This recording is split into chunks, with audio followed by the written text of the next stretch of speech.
Get ready for your daily dose of marketing strategies and tactics from entrepreneurs with the guile and experience to help you find success in any marketing capacity. You're listening to Marketing School with your instructors, Neil Patel and Eric Su.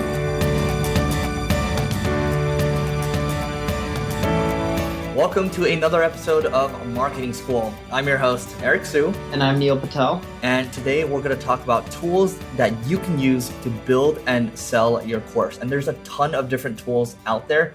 I'm going to keep it simple initially, and I am going to recommend using Kajabi. Kajabi is a good one to start with. Kajabi actually allows you to make a membership backend. This is where you can have videos, and then people can actively sign up too. You can also create affiliate links too. Kajabi is pretty well known in the space.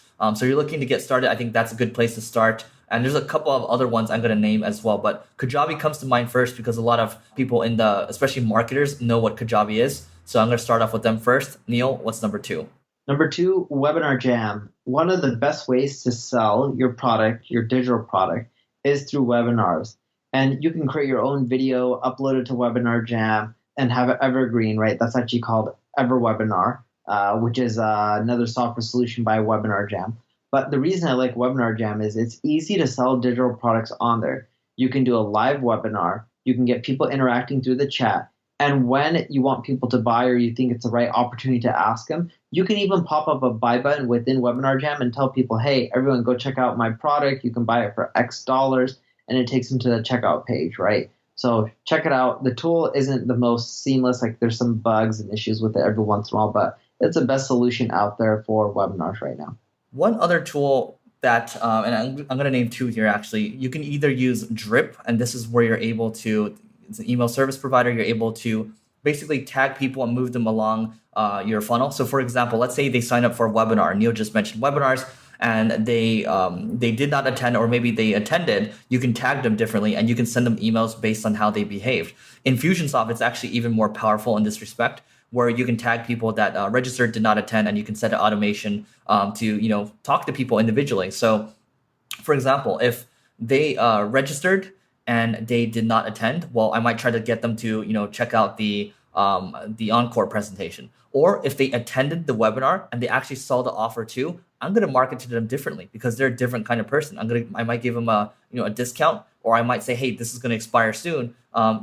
Make sure you get in on the offer now. So you have to think about the different people that you're talking to. Somebody that has actually seen the offer versus somebody that has not attended, completely different people. And using a tool like Infusionsoft or Drip is going to allow you to speak to these people differently, and that's going to increase your conversion rates. The next tool is Wistia. With Wistia, think of it as a place where you can go and host your videos. And I know what you could be thinking, hey, I can do that on YouTube for free. The reason you want to use Wistia is for the stats. So when you upload videos, it'll tell you how much of the video people are actually watching, so then you can adjust your pitch. So for example, if you're doing webinars, you don't want to put your webinar on YouTube, even if you make it private. Something wrong could happen. Everyone can access it, right? Because you want to limit it. So with Wistia, we put the videos on there. We let a certain amount of people watch the replay. Then we make it private. We do it on and off again. The reason we do this is it'll give us really good stats on how far people get through, right, the webinar on their own. And it tells us where most people are dropping off. We then go and we adjust the webinar pitch to maximize our conversion rate. But without the stats on where people are dropping off, and YouTube has some, it's just not as thorough as Wistia, right, stats-wise. Without that information, it's much harder to figure out how you should be adjusting your webinar pitch to maximize your sales. If you're just getting started, you want to keep things simple. Let's say you don't want to pay a monthly fee, whatever it is exactly. You can use a tool called LearnDash, and this is actually a WordPress plugin. You pay a one-time fee, and WordDash as an LMS, I'm actually looking at the screen right now, is actually pretty well known when it comes to creating courses. So that's learndash.com. And also at the same time, if you are looking to, to actually just build a membership site, I think what we're doing right now for one of our things is we have optimized press. So that allows us to build kind of the different, course sections. And then we use a tool called Member Mouse, and, we pay a monthly fee for that to manage our active members and also kind of deactivate or give people refunds and things like that. So LearnDash is one if you want to pay one time, and then MemberMouse is great for it's a monthly recurring thing, but it allows you to manage your membership site. Another tool that's worth checking out is Twilio. Twilio is an SMS tool. When you're trying to get people to register for your webinar so you can sell them, you want to text them saying, hey, John, I just want to let you know the webinar is starting in 15 minutes. Make sure you go to your computer to check it out, right? You'll find that your attendance rate goes up.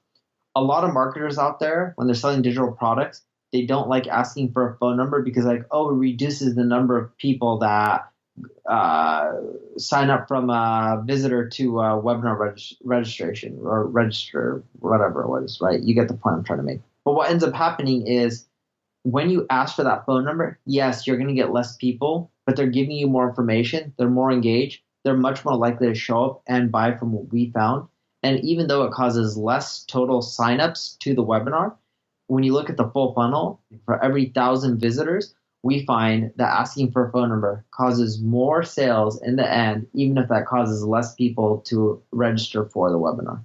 And there's also ClickFunnels, which is from Russell Brunson. And ClickFunnels is a little unique because it allows you to, let's say, pitch a product. And then afterwards, you can have one-time upsells and then also additional upsells afterwards. So, if you don't know how to code and you want to have that ability where you can kind of upsell people immediately, this could be something that is viable in terms of what you're trying to accomplish. One other thing I wanted to add too, if you're not ready to get started, you don't want to build everything out on your own, whatever it is exactly, you can use the site Udemy, and they sell courses a la carte. I think they've changed their model a little bit where they're trying to get people to discount.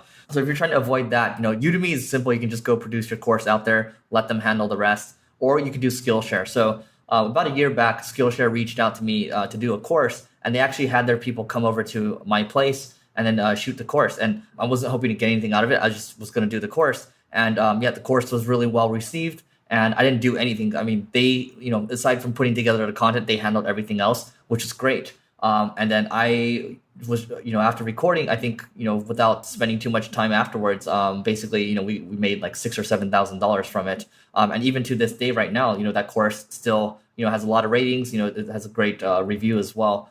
So you can do Skillshare or Udemy. Those are great places to at least get your feet wet when it comes to doing courses, because I know a lot of people, it can be pretty nerve-wracking. And I know this podcast is mainly about tools, or this episode is, but I'm going to give you guys a service that you should also check out.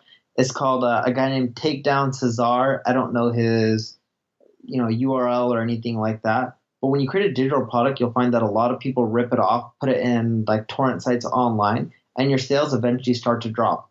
What he does is he sends them letters or notices. I don't know the exact process, but he gets pretty much most of these, all, if not all of them, taken down. And you'll find that your sales will stay way more consistent by doing that versus letting all these people pirate your digital product. One final thing I want to add before we hop off is that, oftentimes when people launch their course, a lot of people are doing the launch method where it's like, we're going to open the cart for 7 days and we're going to close it. And oftentimes, myself included, when I first launched my course, it launched to crickets. And that's when that can be really demotivating. You put in all this time, you thought it was going to go well, you've read, listened to all these podcasts and you watch other people be successful with it. And, yours isn't successful. And the thing is this. Oftentimes, it's just about making one little tweak, and that could change everything, right? Jeff Walker of Product Launch Formula, I think when he used to sell stock news, he made one small tweak, and his sales went up by 8 times. So really, you have to go back to the drawing board, think about what you can tweak, and then come back to it. And that's what's going to make it work sometimes. So don't be discouraged. It's probably going to suck the first time, but that's how it is with everything, right? So with that being said, that's it for this episode of Marketing School. We'll see you tomorrow. This session of Marketing School has come to a close. Be sure to subscribe for more daily marketing strategies and tactics to help you find the success you've always dreamed of. And don't forget to rate and review so we can continue to bring you the best daily content possible. We'll see you in class tomorrow, right here on Marketing School.